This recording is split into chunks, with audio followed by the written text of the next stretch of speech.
दोस्तों, आप सबका स्वागत है आपके YouTube चैनल भूतों की अनसुनी कहानियाँ। आज जो कहानी मैं आपको बताने जा रही हूँ इसका नाम है डर का एहसास। डर का एहसास बेस्ट भूत की कहानी 2023।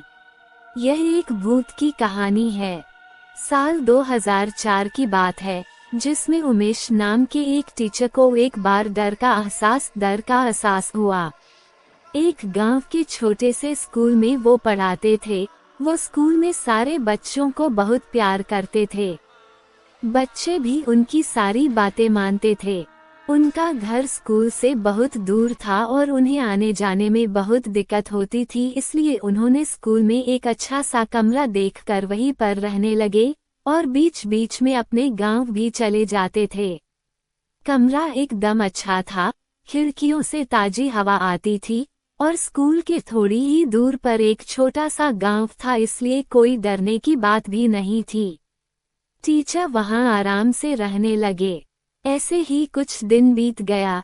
एक दिन टीचर रात में सो रहे थे, तभी उन्हें खिड़की से कुछ अजीब सी आवाज सुनाई दिया। उन्होंने दरवाजा खोलकर देखा तो बाहर कोई नहीं था। उन्होंने उस आवाज को नजरअंदाज किया और फिर दरवाजा बंद करके सो गए। दूसरे दिन भी रात के समय फिर खिड़की से अजीब आवाज आने लगी। टीचर ने थोड़ा गुस्से में कहा, कौन है खिड़की पर जो इतनी रात को हमें परेशान कर रहा है? और फिर ऐसा बोलते हुए दरवाजा खोले और वहीं पर खड़े होकर उस आवाज को सुनने की कोशिश करने लगे, लेकिन फिर कोई आवाज सुनाई नहीं दी। समय बदलता रहा और ऐसे ही हर रोज वह रात को सोते समय उस अजीब सी आवाज को सुनने की कोशिश करते रहे, लेकिन उन्हें कुछ नहीं सुनाई देता था। कई महीने बाद उन्हें पता चला कि उस कमरे में कई सारी घटनाएं घट चुकी थी। एक दिन शाम को टीचर उदास होकर बाहर बैठे हुए थे, तभी गांव का एक आदमी आकर पूछा, क्या हुआ मास्टर जी, आप इतने उदास क्यों हैं? तब टीचर ने उस आदमी को रात में होने वाली सारी घटना को बता दिए।